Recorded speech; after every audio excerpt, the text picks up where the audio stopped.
corte. Vamos con la tercera invitada, Carlita. La socióloga Elizabeth Muñoz. Ella es parte de la Mesa Nacional de Víctimas de Lesa Humanidad.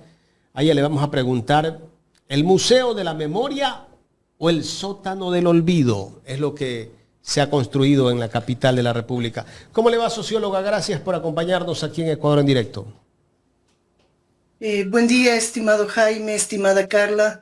Primero quisiera comenzar agradeciéndoles por el espacio, por el acceso a la audiencia que les sigue, con un mensaje que es bastante difícil que tenga repercusión en la sociedad, como es el tema de la memoria. Y también aprovechar para felicitarles por el rápido y fuerte crecimiento que han tenido, por el trabajo que están haciendo, porque son voces disidentes que nos ayuda a que la población abra los ojos y escuchemos otro mensaje. Socióloga, bien, buenos días. ¿Cuál fue el acuerdo que se sentó en la Mesa Nacional para recordar las memorias de quienes fueron víctimas de crímenes de lesa humanidad?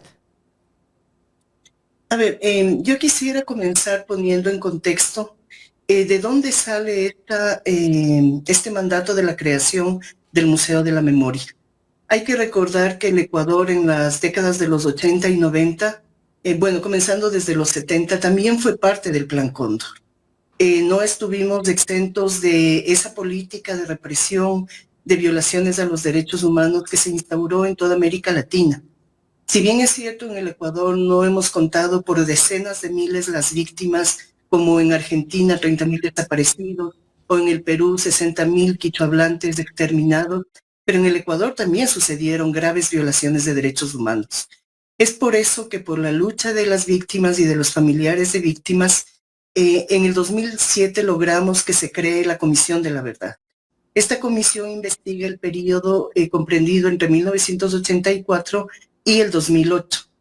Y como producto de esto, define que, de acuerdo a las investigaciones realizadas, que en el Ecuador sí han existido delitos de lesa humanidad, es decir, que correspondían a una política pública de represión que estaba encaminada al exterminio de un determinado grupo social, sí, y también graves violaciones a los derechos humanos. En las recomendaciones de ese informe de la Comisión de la Verdad, que se publica en el año 2010, ya se habla de la necesidad de la creación de un museo de la memoria, entendiéndose que un museo de la memoria es una herramienta pedagogizante para formar a la población en los temas de derechos humanos, pero también para recordar nuestra historia, para conocer aquellas partes de nuestra historia que han sido ocultadas o que tienen la intención de ser ocultadas y que la gente tiene derecho a conocerlas, que la gente necesita conocerlas y recordarlas. Parte también de un papel del museo, de un museo de la memoria, sí, es una reivindicación para las víctimas y obviamente es parte del proceso reparatorio para esas víctimas y para la sociedad en general. Entonces, regresando al proceso de aquí en el Ecuador, se define también por recomendación de la Comisión de la Verdad que se cree una ley de reparación a las víctimas. Esta ley se publica en diciembre del 2003. En esa ley se estipula claramente que se debe crear un museo de la memoria y le dan la competencia al Ministerio de Cultura y Patrimonio. Entonces, desde ese momento ya el Ministerio de Cultura sabía que tenía que crear un museo de la memoria. Ahora, aquí ha habido un largo proceso en relación de las víctimas con el Estado. En ese momento hay que entender que la cultura no había estado ni siquiera en un nivel de ministerio previamente a esos momentos. Entonces, obviamente, comenzó la creación de una institucionalidad, se comenzaron a dar las herramientas en cuanto a consultorías para generar este proceso de creación del Museo de la Memoria, y claro, eso llevó algún tiempo. En todo ese periodo... Socióloga, una pregunta. En ese Museo de la Memoria, un aproximado, no sé si tenga el dato específico, pero ¿a cuántas víctimas se le hacía este homenaje? A ver, en el informe de la Comisión de la Verdad aparecemos casi 500 víctimas. Okay. Sin embargo, hay un gravísimo subregistro. Es decir, cuando la Comisión de la Verdad estuvo en funcionamiento, no hubo la difusión necesaria como para que todas aquellas personas que fueron víctimas se acercaran a dar su testimonio. Había también otro tipo de impedimentos, gente que vivía fuera del país, que tuvieron que emigrar, muchos de ellos por la persecución, gente que no estuvo al tanto del trabajo de la Comisión de la Verdad y gente que desconfiaba también del Estado, gente que desconfiaba que vaya a haber un proceso hacia adelante, que vaya a haber un proceso de verdad y de justicia. Entonces, el subregistro que existe en el informe de la Comisión es bastante alto. Sabemos que aquí en el país vivimos miles de víctimas, sin embargo, estamos enlistadas en el informe alrededor de 500 personas como víctimas directas. Okay. Bien, entonces, una vez que el Ministerio de Cultura y Patrimonio le dan la competencia y empieza un poco a instaurar esta política de cultura, ¿qué sucede con el museo? Ha sido un proceso que hemos llevado por años, ¿sí? Nos hemos reunido con casi todos los ministros de Cultura y obviamente han habido algunos avances en este proceso. Como les decía hace un momento, no había una experiencia previa en el país, entonces tocaba ir sentando las bases para la creación de este museo y obviamente fue un proceso a largo plazo. En el año 2000, entre el año 2015 y 2017 se llegó a un acuerdo entre el Estado y las víctimas, que el museo se implementaría en lo que fueron las instalaciones del EXIC de Pichincha. Y esto tiene una argumentación muy sólida. Simbólicamente, este era uno de los lugares en los que se conocía donde existieron el mayor número de violaciones a los derechos humanos, es decir, habían instalaciones listas para la tortura, incluso ahí hubieron ejecuciones extrajudiciales como las de los hermanos Restrepo y muchos otros casos. Entonces veíamos que simbólicamente ese era un lugar en el que tendría sentido que se instale un museo de sitio, porque hay que entender que la instalación de un museo en un lugar donde se cometieron graves violaciones de derechos humanos tiene un peso específico, es decir, ayuda a una mayor sensibilización de la sociedad. Y eso hemos visto a nivel mundial. Por ejemplo, en Argentina se instaló un museo de la memoria en el ESMA, que era la escuela mecanizada donde se cometían el mayor número de violaciones de derechos humanos, es de donde desaparecieron miles de bebés nacidos en condiciones de detenciones ilegales y desaparecieron y fueron regalados a otras familias. Es decir, esa comunión entre el lugar en el que se instala el museo, ¿sí?, y los hechos violatorios, trayéndolos al presente, es lo que permite la sensibilización de las personas que asisten, pero también nos permiten contar una historia que, como yo decía hace un momento, ha sido eliminada de los libros de historia y ha sido eliminada de la historia oficial. Entonces, por eso es que para nosotros fue un logro el conseguir que se firmara un convenio entre el Ministerio de Cultura y el Ministerio del Interior para que se entreguen estas instalaciones de lo que fue el SIC de Pichincha, sí, al Ministerio de Cultura para realizar en esas instalaciones del Museo de la Memoria. En este convenio, que no fue un convenio entre las víctimas y un funcionario, sino un compromiso del Estado a las víctimas, ya se estipulaba que en un principio se instalaría este museo en el ala norte de este edificio. En el ala sur seguirían funcionando una unidad de la policía hasta que se construyan otras instalaciones en el sector céntrico de Quito que se denomina La Marín, y una vez que se construya estas instalaciones, esos policías también serían reubicados a esas instalaciones. Sin embargo, nosotros hemos dicho que a nosotros no nos molesta, al contrario, nos parece beneficioso compartir el espacio en una ala el Museo de la Memoria y en la otra que esté la policía. Porque como decía, por ejemplo, hace unas semanas María Fernanda Restrepo en una de sus intervenciones, que la policía vea de cerca cómo fue el pasado, que la policía vea de cerca cómo fueron el cometimiento de estos delitos de lesa humanidad, justamente porque uno de los papeles del museo es evitar la repetición de estas violaciones, es luchar por el nunca más. Entonces, como digo, nosotros esperábamos que el Ministerio de Cultura, una vez que sabía que tenía que cumplir este papel, siguiera en ese en ese proceso. Sin embargo, llegamos al año 2020 y no teníamos ni el museo ni una intencionalidad política de parte del ministerio de cumplirlo. Entonces, como víctimas, pusimos una acción por incumplimiento a la ley ante la Corte Constitucional en el año 2020 y en el año 2023 obtuvimos una sentencia favorable, en la cual le daban al Ministerio de Cultura 1 año para la creación de este museo, obviamente cumpliendo todos los parámetros que se deben cumplir, que son parámetros establecidos incluso a nivel internacional, como es la participación de las víctimas, que el lugar sea en un sitio emblemático, simbólicamente vinculado a las violaciones de derechos, y el ministerio lo que tenía que hacer era, con una consultoría previamente que ya había sido contratada y realizada por Hernán Reyes en el año 2018, tenía que coger esa consultoría, los resultados de esa consultoría, que son más de 300 páginas, en donde el equipo interdisciplinario que trabajó en ese documento dejaba ya listos incluso los guiones museológicos, museográficos, el estudio del entorno social, y con ese documento ejecutar el Museo de la Memoria. Sin embargo, el Ministerio de Cultura no ha tenido la más mínima intención, políticamente hablando, de hacerlo, porque hay una sentencia de por medio. Intentaron hacerlo en los últimos 10 días antes de que se cumpla el plazo, e instalaron en el subsuelo de su edificio un espacio al que le denominan ¿El subsuelo Museo de la Memoria. de qué edificio, socióloga? Del edificio del Ministerio de Cultura, que no tiene nada que ver con un espacio simbólico, sino en los bajos de su edificio, en el subsuelo. Pintaron unas paredes, hicieron unas instalaciones que da vergüenza porque ni siquiera llega una muestra, peor hacer un museo.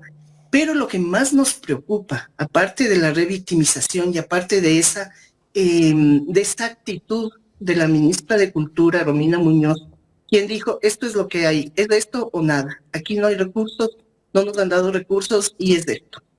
Pero como decía, lo que más nos preocupa es el enfoque que le han dado, ¿sí? Es un enfoque totalmente negacionista, es decir, en ese montaje que hacen, no solamente que están negando esta parte de la historia que yo decía es importante conocerla, lo que fueron las graves violaciones de derechos humanos, la represión, la persecución a la sociedad civil, sí, sino que además de eso nos revictimizan a las víctimas. Por ejemplo, exponen fotos de compañeros y compañeras, luchadores sociales, que han sido tomadas de los archivos policiales después de haber sido torturados, pero las exponen sin ningún concepto, sin ningún criterio, sin ninguna historia de por medio, sino que simplemente son rostros maltratados, rostros que uno podría relacionar incluso a rostros de personas de mal vivir, digamos, de alguna manera, sí, en un proceso clarísimo de revictimización. No hay ninguna información, no hay ninguna historia, no hay ninguna lectura social que uno pueda hacer en ese montaje que hacen. Y esto lo hacen en 10 días como para poder decirle a la Corte Constitucional, hemos cumplido. ¿Y ustedes no han ido a partir de eso? Sí, Elizabeth, perdón. ¿Ustedes no han hecho un pedido a la Corte que haga un seguimiento de cumplimiento de sentencia? Sí, le hemos pedido a la Corte Constitucional que declare incumplimiento de sentencia, pero también paralelamente le hemos pedido a la Asamblea Nacional que haga un proceso de fiscalización a la creación de este supuesto museo. La fiscalización la hizo la Comisión de Garantías Constitucionales y Derechos Humanos. Llegaron a la conclusión de que no existía un museo, le hacen un llamado clarísimo al Ministerio de Cultura para que cumpla, pero además que cumpla tomando en cuenta también las voces de las víctimas, ya que esto es parte de un proceso de reparación. Pero también, además de eso, nosotros el año anterior, en el examen que le hiciera el Comité de Derechos Humanos de Naciones Unidas al Ecuador, habíamos planteado este caso, de que aquí no ha habido ni verdad, ni justicia, ni reparación, ni procesos de memoria. Y el Comité de Derechos Humanos de Naciones Unidas también le hace un llamado de atención al gobierno en relación a la falta de cumplimiento de todos estos parámetros y concretamente también del Museo de la Memoria. Esos documentos hemos ingresado a la Corte Constitucional y realmente ahora sabemos que también la Asamblea ya remitió este informe aprobado por el Pleno, en el cual hace un llamado que se cree realmente un Museo de la Memoria, y lo que estamos es a la espera de del pronunciamiento de la Corte Constitucional. Estamos totalmente seguros que si funciona la Corte Constitucional como debe hacerlo sobre las normativas internacionales de las cuales somos signatarios y sobre los parámetros internacionales, tendrá que declarar el incumplimiento de sentencia. Estamos a la espera de eso y vamos a seguir pendientes y moviéndonos en todos los ámbitos que sea posible. El Museo de la Memoria debe de hacerse en donde quedaba el SIC. Exactamente. Debe ser instalado ahí como un museo de sitio. Como hemos repetido, no necesitamos que se desaloje todo. Ahí en el todo sitio donde se torturaba, en ese mismo sitio. Exactamente, exactamente. En el SIG había toda la infraestructura. ¿Y qué queda ahí ahora? ¿Qué queda en ese sitio? En el ala norte tenían bodegas, por ejemplo, los calabozos subterráneos que había ahí, donde se continuaba también la tortura, eran bodegas donde guardaban diferentes insumos, colchones, es decir, es algo que podrían suplantarlo. En la parte alta habían unos dormitorios, pero también tenían muchas habitaciones vacías, tenían una que otra oficina, es decir, es un área grande. Es un área de, me parece que, según la consultoría de Hernán Reyes, me parece que está alrededor de los 1.100 o 1.300 metros cuadrados, mientras que el actual supuesto Museo de la Memoria en el sótano del Ministerio de Cultura no pasa de los 80 metros cuadrados. Entonces, incluso por ahí podemos ver la diferencia en los conceptos, ¿no? Entonces, lo que nosotros esperamos es eso, que al declarar incumplimiento de la sentencia, también se exija que se cumplan estos parámetros. Primero, el lugar y segundo, la participación directa de las víctimas. ¿El SIC hasta qué año funcionó? No sabría decir. Bueno, sigue funcionando, ya no como sí. Lo que pasa es que el Servicio de Investigación Criminal fue pasando de nombre en nombre, sí. Después pero en la época de Febres Cordero, en ese gobierno, ahí se torturaba, se asesinaba dentro de ese lugar. En las instalaciones del TIC no funcionaba solamente el Servicio de Investigación Criminal, que era, digamos, la parte visible de la policía ahí en esas unidades. Ahí funcionaba una estructura clandestina que se llamaba el SIC-10. En el SIC-10 sí, eran expertos en tortura física, en tortura psicológica. Obviamente la tortura ahí incluía violencia sexual y esto se daba en prácticamente todos los casos. Es decir, no era funcionarios a los cuales se les iba la mano, era gente que estaba preparada, es decir, que había vivido un proceso de enseñanza-aprendizaje de métodos de tortura. Entonces, estas estructuras clandestinas del SIC, que se denominaban SIC-10, ellos se encargaban de todo este proceso de tortura, de extracción de información, sea verdad o no, pero además de eso se encargaban de las ejecuciones extrajudiciales. Y después de las ejecuciones extrajudiciales también se encargaban de cobrar las recompensas que el Estado daba. Entonces, por eso es que a ellos les interesaba una gran cantidad de ejecuciones extrajudiciales, una gran cantidad de luchadores sociales caídos, porque también estaba vinculado al cobro de las recompensas que el Estado daba. Entonces, simbólicamente es muy fuerte esta edificación, porque ahí sucedían todas estas cosas. Había toda la infraestructura para justamente hacer estos procesos de tortura. Entonces, eso es lo que nosotros queremos recuperar para la historia y para que conozcan las nuevas generaciones. Elizabeth, obviamente para un proceso... Sí, dime. Usted fue parte de las víctimas de persecución de aquella época. Sí, yo fui parte de las víctimas. Yo, a mucha honra, fui miembro de Alfaro Vive Carajo. Fui víctima directa, pero mi familia también fue víctima por el simple pecado de ser mi familia. Tuve hermanos detenidos, sobrinos secuestrados, mi sobrino de menos de 2 años secuestrado por la policía, es decir, una persecución inmisericordia, porque si había una organización que estaba actuando desde la insurrección, debíamos ser detenidos y juzgados con las pruebas que existan. No debíamos ser torturados, nuestras familias no debían ser torturadas. Nuestras casas o las casas de nuestros familiares no debían ser allanados y saqueados, porque eso es lo que pasaba. Allanaban las casas y saqueaban, se llevaban todo lo de valor. Es decir, ahí no había una intencionalidad ni siquiera investigativa. sino era una actitud ya delictiva de parte de la policía a un hecho delictivo supuestamente cometido por luchadores sociales. El Estado debía responder con la detención legal, con el juzgamiento y la sanción si es que las pruebas así lo ameritaban. Pero no con la tortura, no con la violencia sexual, no con la tortura psicológica, no con la persecución a los familiares, incluso a aquellos familiares que eran más vulnerables como niños, bebés y personas de la tercera edad. Eso es lo que sucedía en el Ecuador de Febres Cordero, en el Ecuador de los social cristianos. ¿Y por qué lo ponen a Febres Cordero como un ejemplo de gobierno? Algunos, no todos, ¿no? Que combatió la violencia y todo esto. Si lo que se violó fue los derechos humanos en ese gobierno. Yo creo que en muchos aspectos también es por el desconocimiento de la historia. Y justamente contra eso es contra lo que peleamos desde estos procesos de recuperación de la memoria, de fortalecimiento de la memoria. Porque aquí se ha invisibilizado todo lo que son luchas sociales. Los militantes de Alfaro Uribe no fuimos las únicas víctimas. De ahí habían muchas otras víctimas, estudiantes, dirigentes sindicales, dirigentes estudiantiles, gente que salía a las movilizaciones, a las huelgas nacionales, es decir, gente que se dolía por el país o gente que nos dolíamos por el país y que queríamos que esto cambie. Que justamente en esos años ya hablábamos de los riesgos de cómo estaban haciendo sus negocios la banca nacional, por ejemplo, cómo estaban saqueando la riqueza del país, cosa que se confirmó desgraciadamente con el feriado bancario.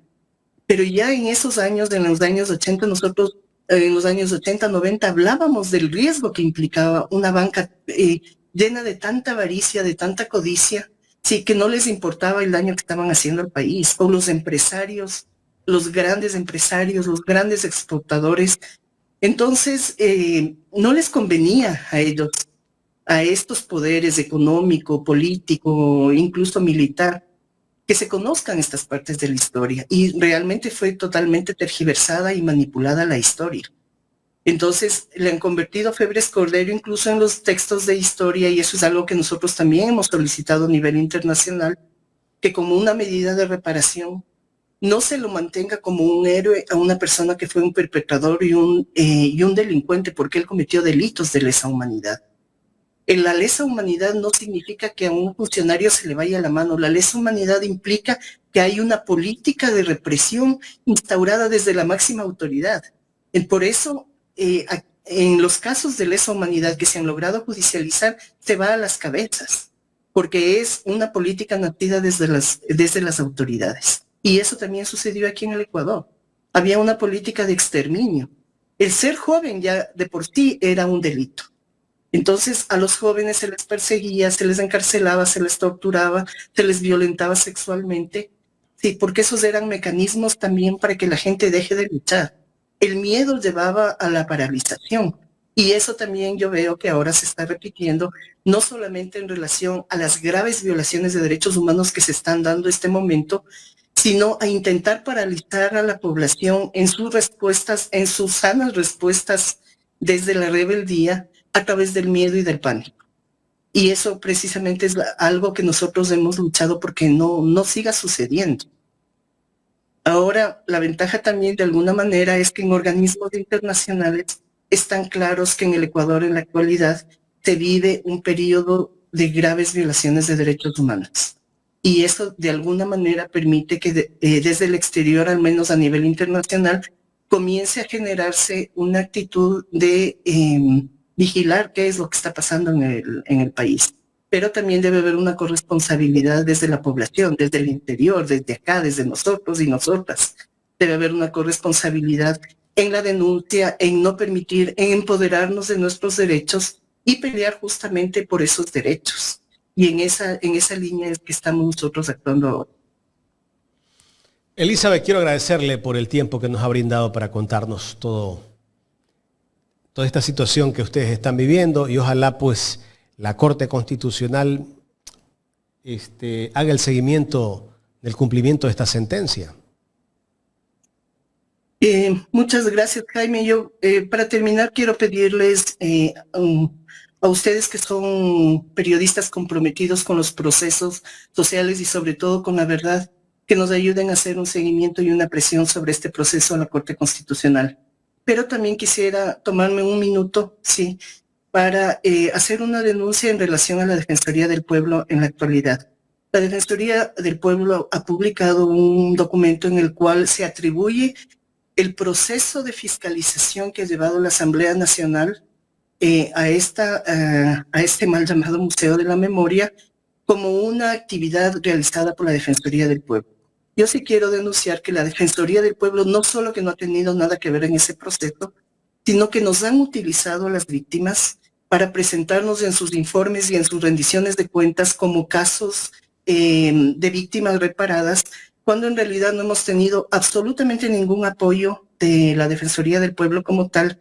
Y lo que ha hecho la Defensoría del Pueblo es lo que acabo de decir, utilizarnos como una cifra más. Entonces sí quisiera hacer esa denuncia porque no es posible que una institución que debería estar para la defensa, como su nombre lo dice, de los derechos de toda la ciudadanía, no solamente que se haga la de la vista gorda ante diferentes sucesos ocurridos aquí en el país, sino que además nos revictimizan y nos utilizan. Y muchas gracias, Jaime, por esa apertura. Gracias, Elizabeth. Elizabeth Muñoz, parte de la Mesa Nacional de Víctimas de Lesa Humanidad, conversando con nosotros aquí en Ecuador en Directo.